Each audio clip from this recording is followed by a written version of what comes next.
So today is the first video where I actually record my trading live. Not necessarily live, but as you know, in the previous video I actually was catching up on my training, so I can do this right now where I can actually record as I go my training, what I was thinking, what I am thinking currently about what I'm going to do during my training and so on. So let's get to it. The training of today is going to be pretty simple actually. I want to just repeat the 7 techniques, which is my putting, my chipping, my bunker play, my wedge play, my long chip shot, because this is a thing that I'm working on in order to get more green in regulation and so on. My wedge, my short iron, my long iron, my wood, and my driver. So yeah, since I understood that there is actually variation that need to be added between each club. So now, okay, I understood. I separate everything into 7 categories. But then probably in the future it's going to be more subtle, more a continuous, gradual change throughout the whole motion of the swing, and probably in the end this will be just a big motion and I'm going to adapt depending on each club. But currently this is too young and I need this clear defined way of doing things between each club for me to actually progress. So this is what I'm going to do. So you're going to see me putt. Yeah, this is very rare to see me putt on the training and putting at the same time. I very rarely putt, but I think that needs to be done at some point. No, because in the putting actually I figure out that the reason why I'm pushing the ball when I putt is because, yes, in the downswing I'm building the lag with my right hand, but actually I'm not releasing the club. I'm just keeping the lag, because I think this is some mental conception that I had about what I'm doing, because the way I set up the ball, you've seen in my videos, is I put the ball very forward in my stance, where my putter is set up at the center of my stance, and so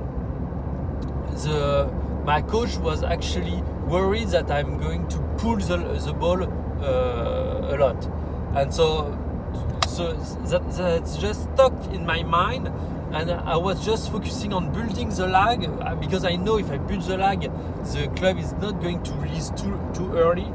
And so I was stuck in that mind, and to avoid the ball going left. But actually I end up doing the opposite, missing the ball right. So what I figured is just, okay, I need to build lag almost until impact, and then release the club face. Just let it go.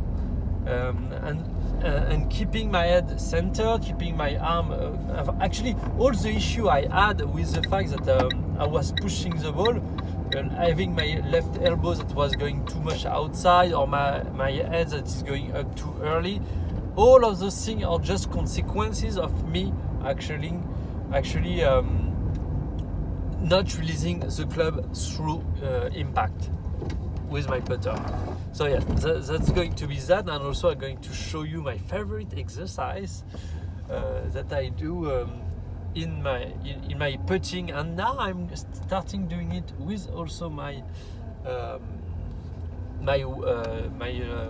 chipping, because I want to level up my game on my chipping. So I basically start doing my practice on chipping with the same level of exigence that I have with my putting. So basically I want to hold the ball.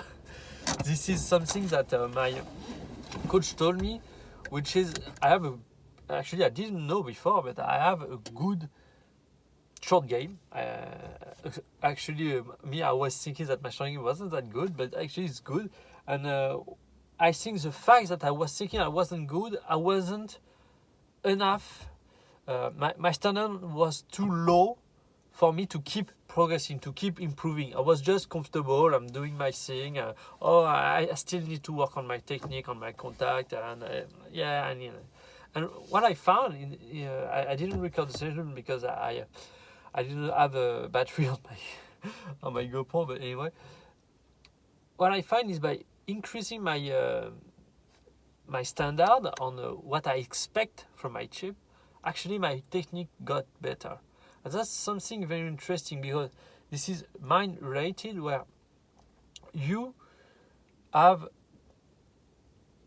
basically, if you think you're only that good, your mind will make you only that good.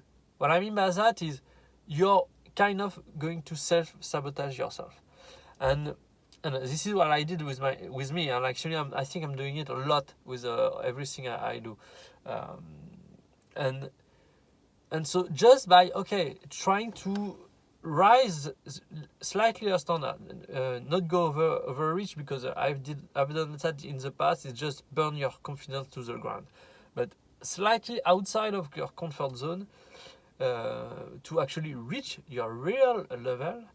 That's good because first of all it changes your mind, and second of all it forces your subconscious to find solution to improve and get better. So yeah, it helped me. And also I'm doing that on the bunker also, but on the bunker actually I'm not good enough, I think, to reach the same level. And that's not me guessing. I'm actually not good enough to do the same exercise that I'm doing with my chipping. For now, I'm just focusing on being able to really land the ball somewhere where I want, in the good area. But there is also something I just understood in the last session, which was landing point on bunker play are less important than on chipping. On chipping, that's basically the play. If you are able to land the ball where you want, then it's just about anticipating the shot. On bunker, that's more there is really a relationship that you need to find in the distance, total distance. Because if you hit the ball really clean, the ball is going to have more spin. And so if it has more spin, if you hit it clean, it's going to land further, but with more spin. So it's going to stop faster. And on the opposite, if you actually take more sand, the ball is going to fly less, but it's going to roll more.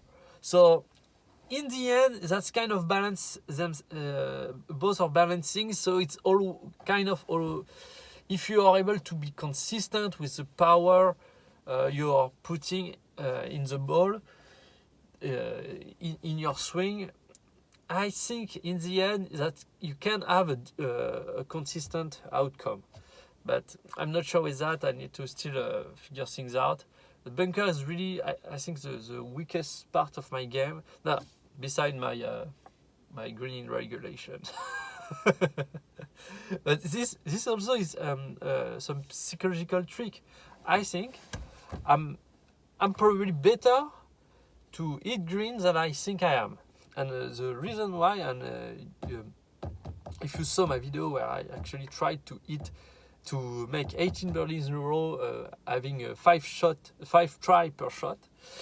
On the first try, I think I hit 15 green in regulation, which is the most I have ever done. So it was first try, and I did it. So there is probably something in my mind, and when I'm hitting green, I'm not comfortable, I'm stressing, and I'm missing. So this is not technique, this is mental probably. So yes, this is also something I need to work on. Anyway, so I'll leave you up to the training of today. Actually, before we move on to the training of today, during my lunch, because I was in my lunch before I'm going to train, I just discovered something. Yeah, this happened a lot. Actually, I think about a lot of things, I realize a lot of things, and generally speaking, I do it just before I'm training, so the plan I had for my training, just I threw it out of the window and I move on to test what I want to test. This is probably a bad habit, but anyway, I'm doing it. Because when I understand something, for me that I have to try, I have to test it to understand. Does it make sense? Because if it makes sense, what I was doing before doesn't make sense anymore. So I have to know the truth. And so anyway, what I understood, because during the night and so on, I was thinking about, yeah, there is things in the way I do that are not very accurate or feel strange and so on. I was thinking, okay, maybe I need to add more the left side during the downswing, and also I had a really good understanding of the way the right side follows the left in my chipping, and in order to really improve the contact. And I put all those things together and realized something.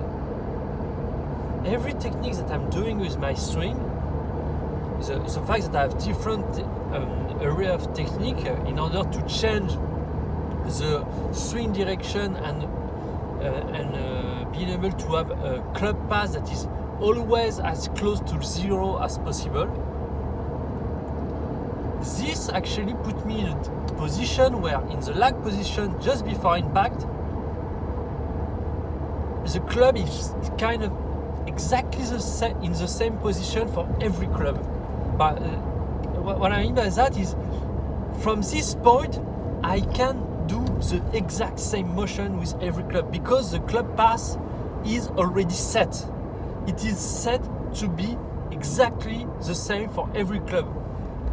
Because I have made some changes in my backswing, in my transition, in order to get to this position just before impact, which is exactly the same for every club. And so what I realize is, but if that's the case, I just need to do the same exact motion through impact.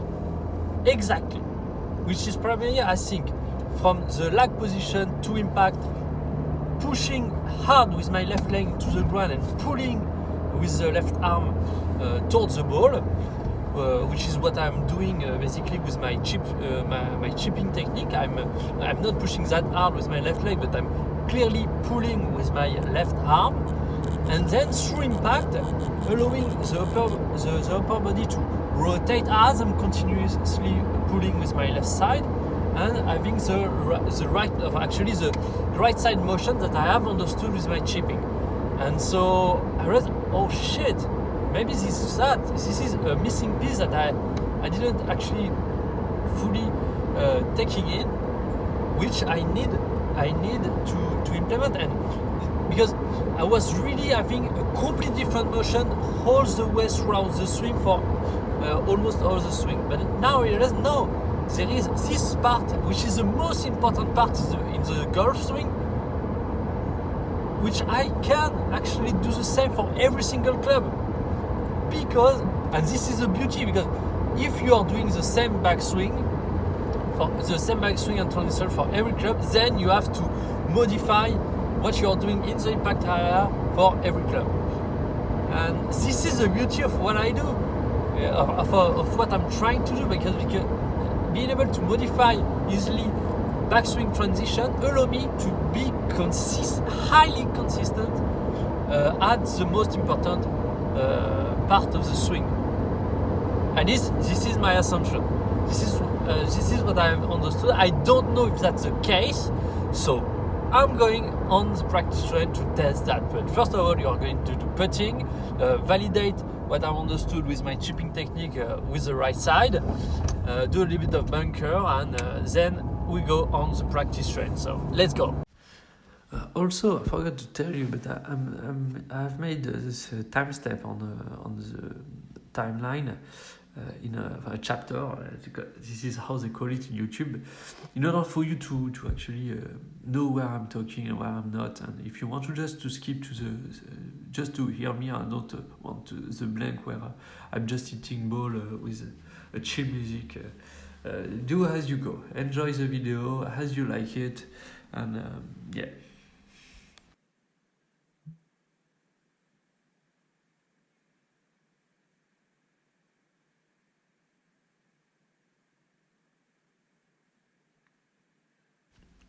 So my goal here was just to try to put the ball as straight as possible, but the fact that I actually didn't realize at the beginning that there was a very little break left to right, even though I pushed the ball. But I think, yeah, probably I should try to align my ball a little bit better, because otherwise it forced me to actually pull the ball, because so my alignment wasn't that good. But yeah, to really force myself to get better, this is only until that's kind of strange, but my putting become so good that closer to the hole it's not easy, but I don't feel the challenge that much. This one went really well, really straight, and so yes.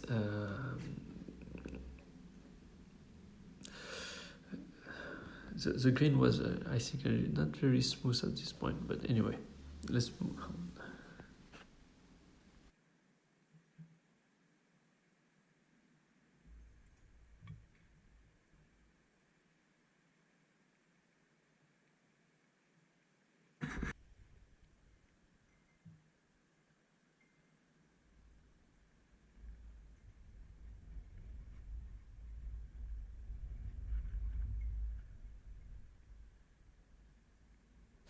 So now you can see my putting technique. Actually, I think that's the first time I explain it.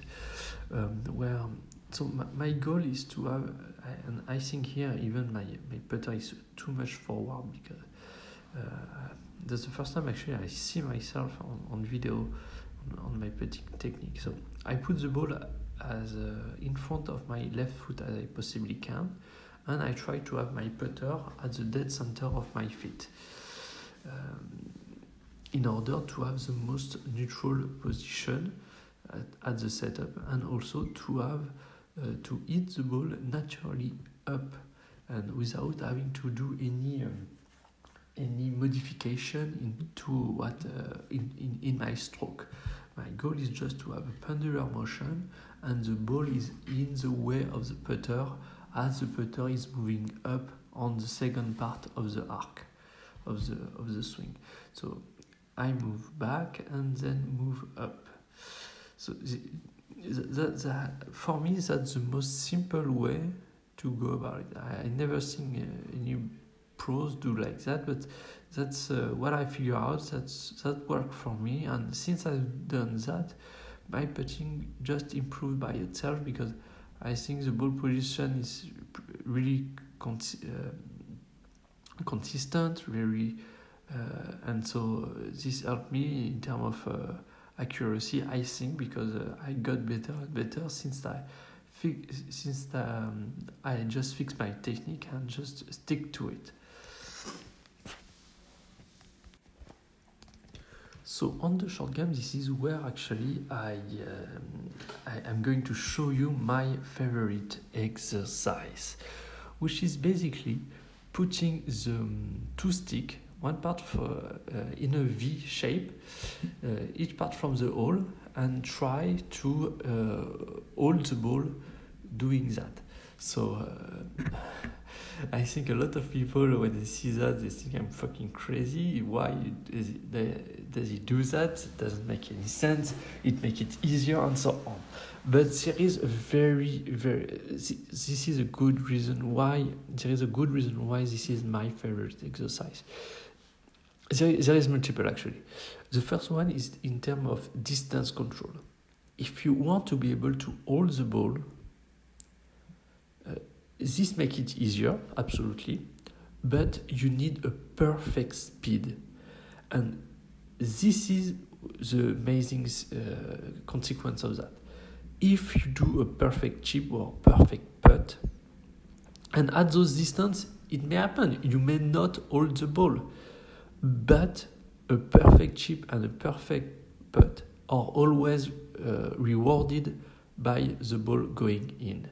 This and the first one went in, but the second one was too strong, so it didn't went in. And actually, I had a really bad chipping session. I don't know why I was feeling very uncomfortable at my setup. I have no fucking clue why. And so that's the first thing. You're rewarding your brain for making good shots.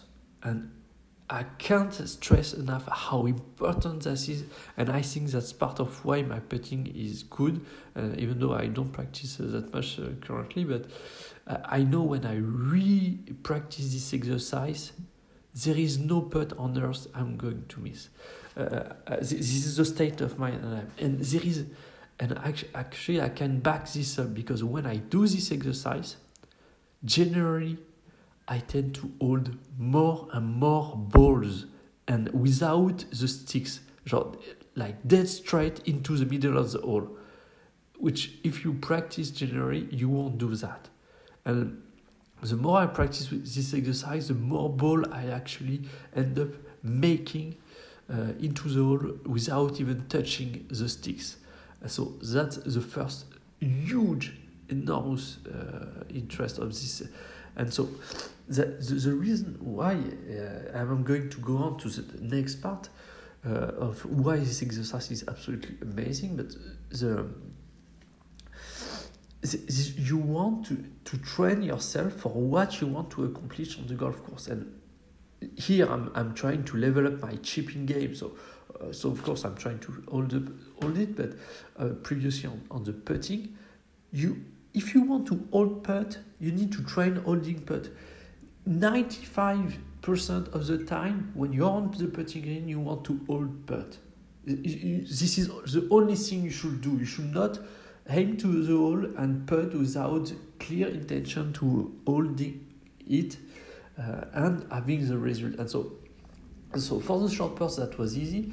But for the long putt, that I had this issue of how can I actually train the right way for the long putt, and while working on distance control, but also on the intention of holding the putt. And this is when I come up with this idea.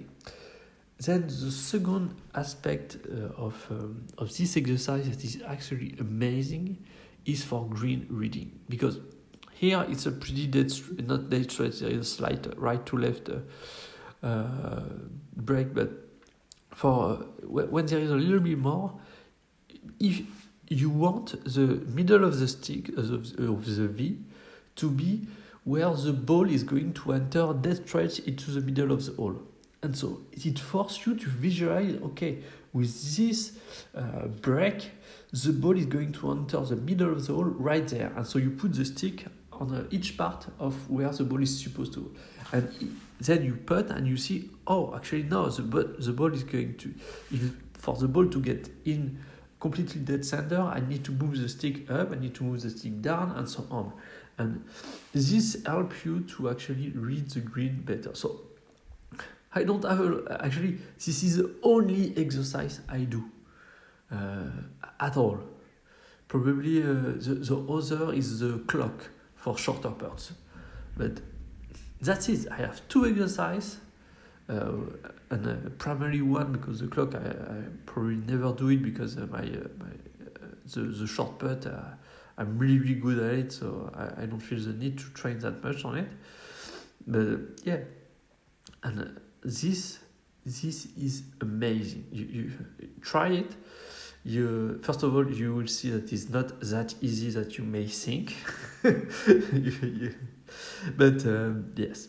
Anyway, so I'll get back to the next portion of the video, which is going to be the bunker.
So, the bunker play, which I consider to be kind of my weak spot in my game.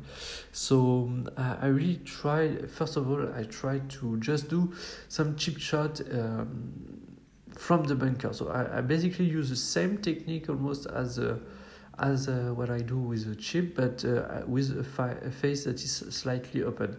The first one goes bad. But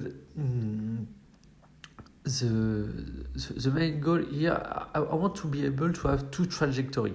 One which is really low like this, which allow me to have a ball that is rolling a lot, because and the other one that you are going to see just after, which allow me to hit the ball high in the air and stop really quickly on the ground. So the reason why I want to have this other option of rolling the ball, because having a high ball that is stopping fast on the green, if you are able to land it really close to the flag, I mean that's enough to save the par. But if I want to level up to the to get my bunker play to the same level of my chipping, I need to be able to be able to hold the ball. So this is the ultimate goal. This is holding ball with the bunker. But I'm really far from it. So for now it's really about being consistent with the distance, the final distance, because there is also that in the sand, the less sand you take, the longer the ball is going to fly, but with much speed, so it's going to stop faster. And on the opposite side, if you are taking more sand, the ball is going to roll longer, because it's going to have it's going to land shorter and roll longer, because you are going to have less spin. And so I'm more focused on the total distance than the landing point with the bunker, where on the chipping it's really about the landing point. Then you are managing the distance depending on the shot you're doing. But with the sand, that's a little bit more complicated, because it forces you to be really accurate with your contact in order to be able to manage the landing point. And a very slight, if you take a very little more or less sand, the ball is going to have a very drastic difference in terms of landing distance and spin rate. So anyway,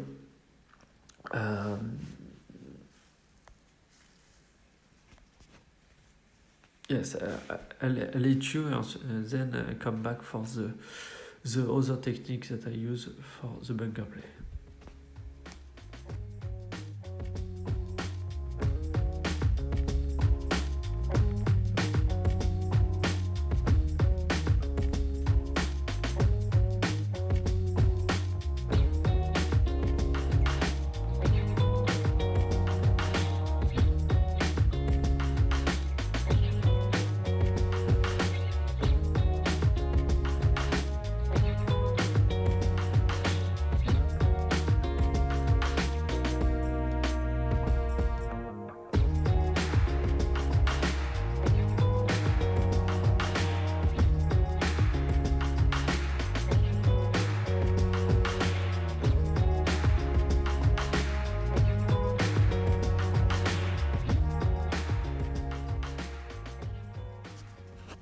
So the second technique, I actually do a backswing that is a lot higher, because I'm going to give a lot more speed.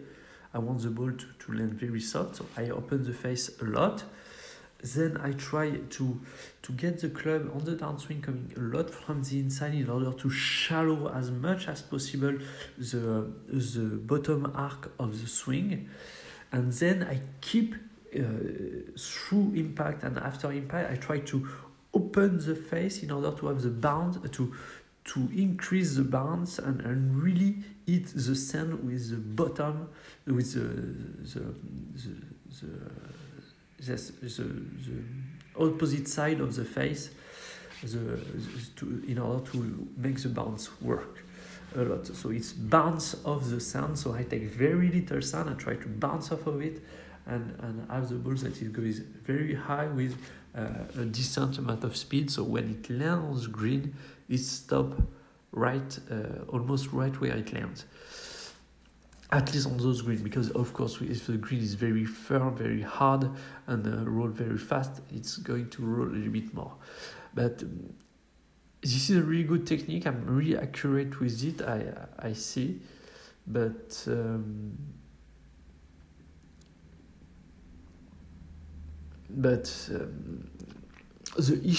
main issue is that's almost impossible to hold a ball with this technique. That's why I want to work also on the other technique where I do a ball that is a lot lower, that roll, because it's very difficult. I mean, maybe I can try to just either take more sand or try to keep my face a little bit closer, to lower the ball flight. I don't know. I need to figure that out, because if I want to improve my bunker play to the level I want, this is something I need to figure out.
The training session, and at the beginning I thought going to go down the line, but finally I went face on, because I had a few things that I want to focus on. Sometimes that's good for me to just actually check what's going on in face on, and actually I did see what's going on, and I'm not happy at all. So you're going to see what I'm talking about.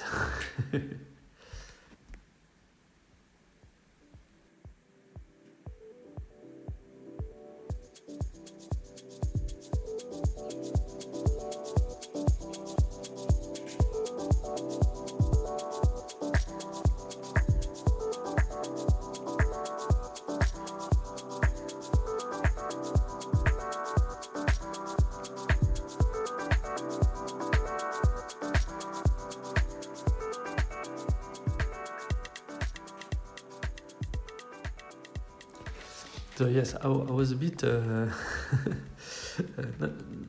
have someone I met that actually want to become a pro golfer as well, and so we discuss about a lot of things, primarily around the impact as what I told you about the fact that perfectionism doesn't exist, and with the shorter club you have actually a club that is much likely going to go much more from the inside, which is going to make the club face close very easily, and then on the opposite side you have you have the longer curves that are going to go right a lot more easy. And actually he confirmed that because he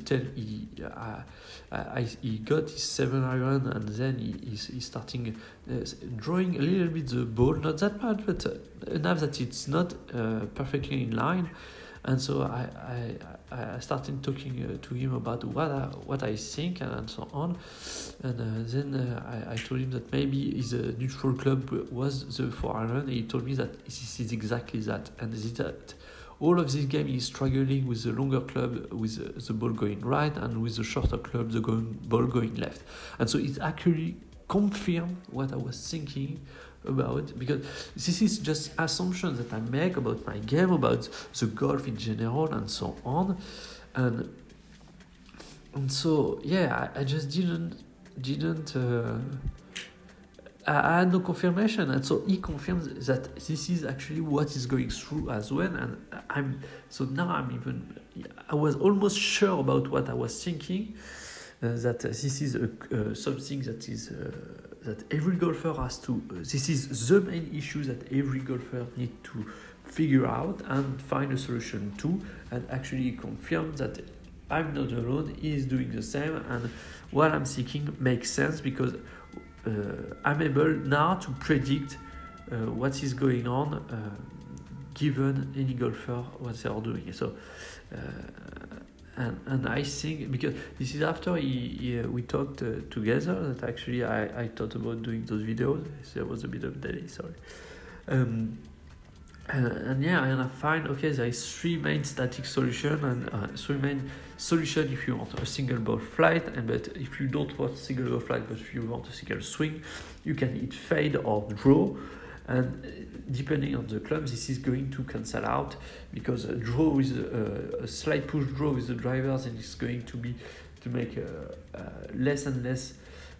It's going to go, the club going to go much far from the inside, but it's going to go to actually have less and less effect. And on the opposite side, if you are doing fade with the wedges, then the ball is going to start left, but it's going to take more effect, so it's going to come back to the center.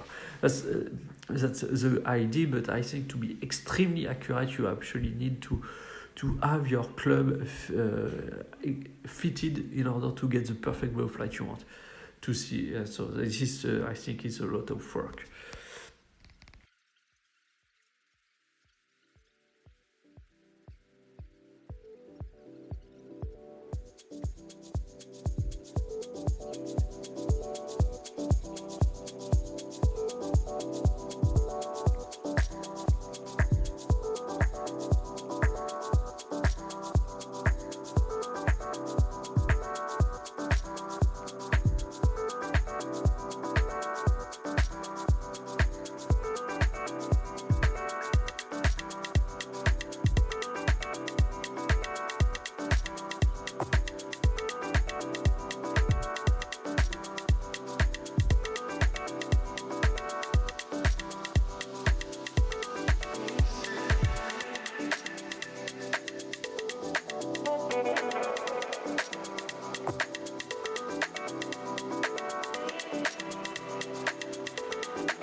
So,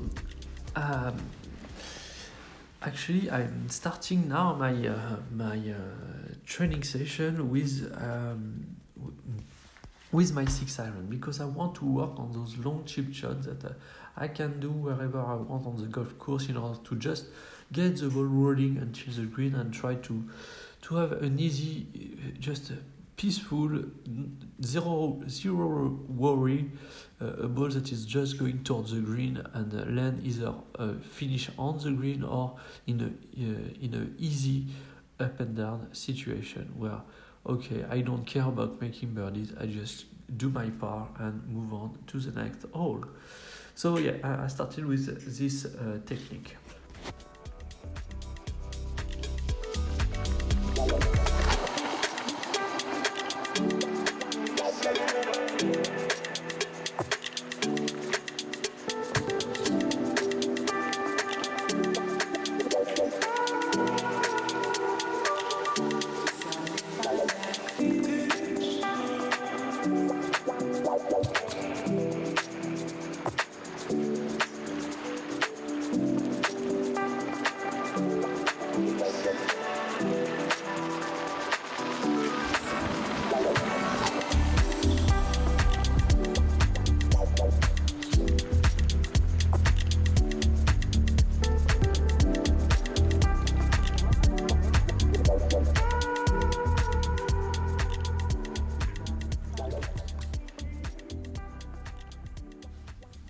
Now I move on to the wedges, and the main thing I realized when I saw the video from face on is I'm going way too long. I mean, way too much. So this is actually what I realized, and I think the videos that you probably have seen about the half swing is about that. I realized, okay, I'm going way too long. I have an issue with my backswing, and you're going to see that after with the driver as well.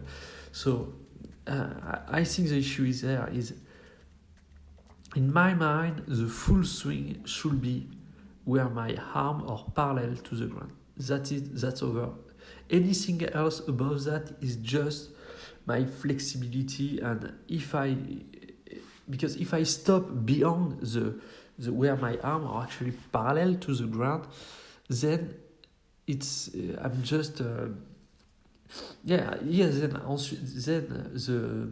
the flexibility take over, and my club is going too long, and also I'm not resisting enough with my lower body and so on. And in terms of sensation, I'm also used to get too long on my backswing. So I think for me, in terms of sensation, I should just swing, do my backswing with only a half swing, because here it's way too long, and I think it creates issue for me to come back the right way. Anyway, so yeah, that's the main thing that I realized, and that's why you see me actually try a shorter backswing. I think is just okay. Well, I'm just way too long. So yes. Anyway.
And I just recall that actually with the 52, because I just watched here we are with a 8 iron, and I just tested, because the technique I was doing, so it's basically trying to come really over the top and trying to rotate even over the top as much as I possibly can with the wedges in order to get my pass as much as possible from right to left. And actually I realized that even in the follow through I need to really pull left towards the ball to even to get to the zero club pass I want. And so I realized that then with the 8 iron, actually I can do the same techniques that I was doing with my wedges, but just pulling in toward the target. Where previously I was doing a tweak. So I talked about earlier in other videos that I'm doing multiple backswing. I primarily when I'm not in a full backswing, I have one way of doing, but when I'm in full backswing, I have two different ways. One which is going to help me come over the top, and the other which is going to help me come from the inside. And primarily the first one is with the iron, and the second one is going to be with the wood. In order to have the club pass more like I want. But the shorter the club, the more I need to do adjustment in the downswing in order to swing left. And the longer the club, the more I need to do adjustment to swing actually right from the inside out. And so yes, and I really, but I had, in the way I was doing it, I had a gap between my 7-6, because I had some, and 8-9. Okay, wedges I've nailed down. Okay, that was backswing 1, downswing 1. 8 and 9, that was backswing 1 and downswing 2, and then I had a gap between my long iron, which my long iron or backswing 1 and downswing 3, and so this gap. But now I realize, okay, maybe I can shift what I was doing, so backswing 1 and downswing 2 toward my 7 and 6 iron, and actually having my 8 and 9 iron, which are actually the backswing 1 and backswing 2, but with follow through that is more towards the line. So I'm and actually this is what I tested, and it got me pretty well where I wanted. This might sound complicated, but it's just that with I take a look with my wedges, what I need to do in order to get my club pass to dead zero, and then I know that every club above that I need to go a little more from the inside each time, but very subtle, just a little more, and so on. So currently I'm really having those techniques that are very separate and so on, but I start feeling that my mind is trying to figure out more continuous and subtle solution. So this become over time, I think, more a gradual adaptation throughout the clubs. Where for now it's more I'm consciously trying to separate the pieces in order to get what I want. But I think, and I probably show you again this oscillation that I was talking about in other videos, where I think progressively, okay, I have a lot of different stuff, and this is a very complex system. And in the end, when I'm going to master this is going to be a very gradual motion, and my overall technique is going to be really, at least in the downswing. I think the backswing I still need two different, because with the woods are so long compared to my iron that I cannot do the backswing I'm doing with my iron. I need to do a backswing where actually the club get parallel to the target, or even across the line in order to get the club coming more from the inside.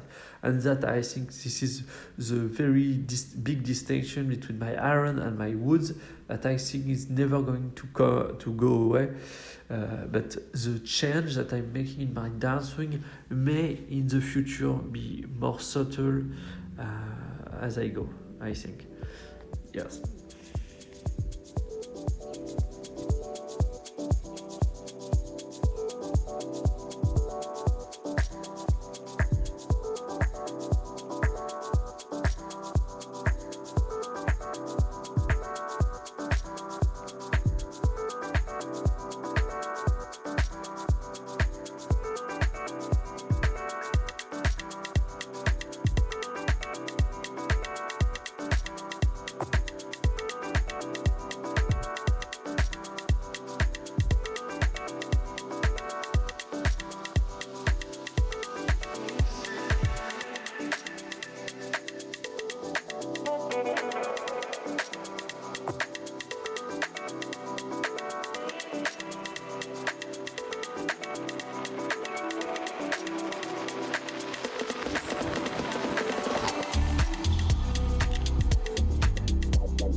So as I talked earlier, with the wood, my goal is really to have this club coming across the line and in order to it's coming a lot from the inside. But the issue is it's really good with the driver, but with the wood, I still need in the downswing to hit down on the ball. So this is almost the downswing I'm doing with my 8 iron or 6 iron, 8 or 6 iron, but with the backswing of my driver. This is the very slight thing, because having the club that is coming across the line is going to shallow the angle of attack so much that I'm actually going to hit up on the ball.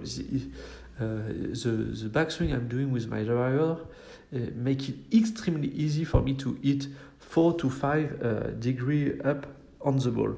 And so if I do the same backswing with my woods, I'm actually going to hit the ground before the ball. So I really need to hit down on the ball a lot in terms of sensation, almost as I said, my short iron, in order to actually get a perfect angle of attack with a perfect ball flight. and a perfect club pass of 0.0.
Sometimes I just think, but what was going on in your head?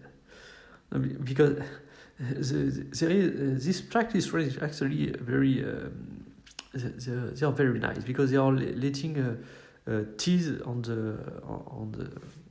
the ground for you to actually eat. But for me, those teas are just too small. You can see that the ball is bare. It's just at the top of the driver. And this is for me way too small. I need the ball to be the edge of the ball to be the middle of the ball to be at the edge of the top of my driver at the bare minimum, because as I said, I'm hitting on the ball between 4.5 and 5 degree up. So if the ball is not really high I'm just going to make a bad. It just make it very tough for me to make good contacts. So that and then I think that's why during this session I had a bad backswing, because if the ball is not high enough, then I'm going to compensate in my backswing in order to not get too much across the line, but actually to get a club that is a little bit more flat, so it's hitting down. So when it comes back, it's down on the ball. And generally speaking, when I'm making the video face on, I also struggle to get the club well positioned at the top of the backswing. But I think the fact that the tee was too low wasn't helping at all. So because basically I all the drive I hit, I was just struggling with placing the club well at the top of my backswing. So anyway, so thanks you for watching, and I see you in the next training session. Bye.